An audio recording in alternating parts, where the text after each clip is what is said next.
4 dead from taxi truck crash in Trelawney. Hit and run manhunt on for motorists who mowed down teen. Please remember to subscribe, like, share, comment, and don't forget to hit that notification bell so you can always be updated with the latest news. Now for the news in details. A taxi driver and 3 of his passengers died after the vehicle he operated ran under a truck laden with cement along the Bracco Main Road in Trelawney on Sunday morning. The driver and 2 of his passengers reportedly died on the spot, while the 3rd passenger died at hospital. The police have not yet released the identities of the deceased persons.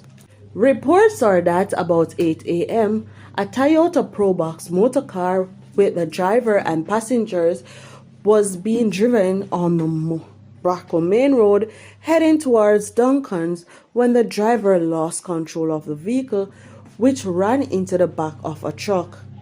The 7 occupants of the taxi suffered injuries, 4 of whom have died. 3 others are now admitted in hospital.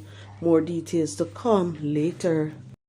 Police attached to the Westmoreland Policing Division have stepped up their search for a driver who reportedly mowed down a teenager and later fled the scene on Friday.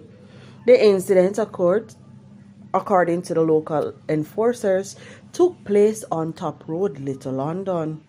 The child killed has been identified as Zane Foster. Reports from the Little London police are that about 8:30 p.m., the teen went to a shop to make a purchase. He was in the process of exiting the shop, which is close to the road, when he was hit by a motor car. The driver did not stop. The plate numbers from the vehicle nor the identity of the driver has since been ascertained.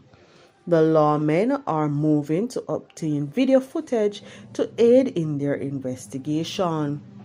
Investigation into the matter is ongoing.